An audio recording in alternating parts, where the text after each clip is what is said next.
이연목 씨는 지난 2022년 3월 말 서울 강남구의 한 안과의원에서 백내장 수술을 받았습니다. 수술 7년 전 실손보험에 가입한 이 씨는 KB손해보험에 총 수술비 중 80% 720여만 원을 청구했습니다. 며칠 뒤 보험사는 의료 자문을 받아야 보험금을 줄 수 있다며 동의를 구해왔고 이 씨는 이에 응했습니다.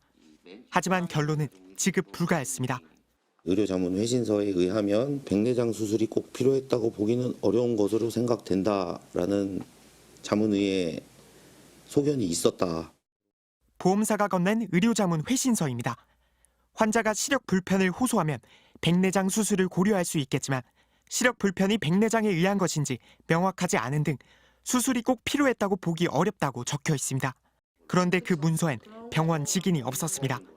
의아하게 여긴 이 씨는 보험사의 의료자문 원본 서류를 요구했지만 의료진 개인정보 보호를 이유로 거절당했습니다. 그래서 강원대병원에 직접 물었습니다. 지금 현재 보험회사가 이런 다툼 중에 있는데 제 의료 자문을 한 기록이 혹시 남아 있느냐라고 전화 통화를 해서 물어봤더니 찾아보니까 없다라고 얘기를 했어요. 이 씨가 다시 따져 묻자 KB손해보험은 그제서야 자신들이 직접 자문 의뢰한 게 아니라 컨설팅 회사를 통해 받은 자문 기록을 제공했다고 답했습니다. 컨설팅 업체에 다시 문의했지만 답변은 여전히 석연치 않았습니다. 제 의료 자문을 한 게 맞는데 자기네들은 자문을 받고 보험원 측에 넘기면 바로 자료를 폐기하기 때문에 없다 이렇게 또 얘기를 하던 거예요. 이 씨는 결국 보험금을 지급하라며 보험사를 상대로 소송을 냈고 1심 승소에 이어 항소심에선 강원대병원은 공식 자문을 한 적이 없다는 입장도 받았습니다. 재판부에 이 사실조회에 대한 내용을 회신해 줄 수가 없다라는 내용으로 이게 온 거죠. 이에 대해 KB손해보험 측은 강원대병원이 아닌 소속 의사 개인에게 컨설팅 업체가 자문을 받은 것으로 확인했다고 밝혔습니다.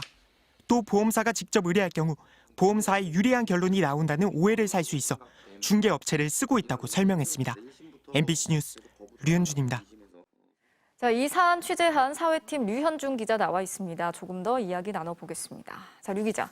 의료 자문 제도라는 게 원래는 가입자들이 보험금을 과도하게 받아가는 걸 막기 위해서 만들어진 거 아닙니까? 네, 그렇습니다. 그런데 보험사들이 이걸 지금 너무 악용하고 있는 것 같습니다. 그러면 애초에 의료 자문을 받으라고 할 때 가입자가 동의를 안 하면 되는 거 아닙니까?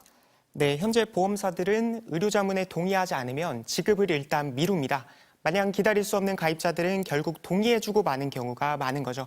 전문가 얘기 들어보시죠. 네. 선택의 권한이 현재는 없는 상태입니다. 왜냐하면 보험약관상 보험사고 조사에 협조하지 않으면 보험금 지급을 유예할 수 있다는 규정이 있고 보험사들은 이렇게 의료 자문까지 받은 사례가 드물다고 주장합니다. 대부분은 잘 지급한다는 거죠. 하지만 의료 자문 절차가 시작되면 가입자 입장에서는 동의해도 동의 안 해도 못 받는 진퇴양난에 빠지게 되는 경우가 많은 겁니다. 예, 그런데 앞선 사례들을 보면요. 병원에 자문 기록도 안 남아있고 또 보험사가 요청할 때랑 가입자가 직접 요청할 때랑 병원의 판단도 지금 다른 거잖아요. 자문 병원들도 좀 문제가 있어 보이네요. 네, 누가 언제 어떻게 진단했는지 적힌 진단서와 달리 자문 의견은 말 그대로 자문이라 법적 책임부터 가볍게 여겨집니다. 또 병원 명의가 아닌 의사 개인이 보험사는 물론 하청업체 요청으로 의견을 주는 경우도 많았습니다. 이 과정에서 가입자는 제대로 평가를 한지 알기도 어렵고요. 자문제도도 보다 체계화, 투명화할 필요가 있어 보입니다. 맞네요. 그런데 결국에 이제 보험사랑 분쟁이 발생하면 가입자는 그 금융감독원 산하에 있는 보험분쟁조정위원회 여기에 조정을 요청할 수 있지 않습니까? 네, 금감원이 전문 의료기관은 아니어서 뚜렷한 판단을 내놓지 않는 경우가 많습니다. 그마저 1년 이상 걸리기도 하고요. 또 금감원 처리 결과를 받더라도 법적 구속력이 없어 결국엔 소송으로 가는 경우가 많습니다. 아무래도 법적 소송으로 가게 되면 비용도 그렇고 시간도 만만치가 않겠어요. 네, 심지어 저희가 만난 제보자 가운데 오히려 보험사로부터 소송을 당한 분도 있었는데요. 보험사 지급 거절에 대해 소송에 이겼고 소송 기간 못 받은 치료 비용을 청구했더니 보험사는 줄 돈이 없다며 채무 부존재 확인 소송을 걸어온 겁니다. 들어보시죠. 난 소송을 걸렸으니까 난 이걸 그걸 해야 되는데 너무 억울한 거예요. 없는 돈에 적금을 또 깨갖고 그걸 또 변호사 비용을 지출하고 했는데 네, 이에 대해 보험사는 홍 씨의 청구를 들어줄 경우 다른 가입자들에게 미치는 영향이 커서 부득이하게 소송을 다투게 됐다고 설명했습니다. 네. 사실 우리가 아플 때 치료비를 받으려고 장기간 따박따박 보험료를 내는 건데 오히려 이게 환자들을 괴롭힌다고 하면 과연 이 보험의 의미가 있는 건지 의문이 듭니다. 류현중 기자 잘 들었습니다.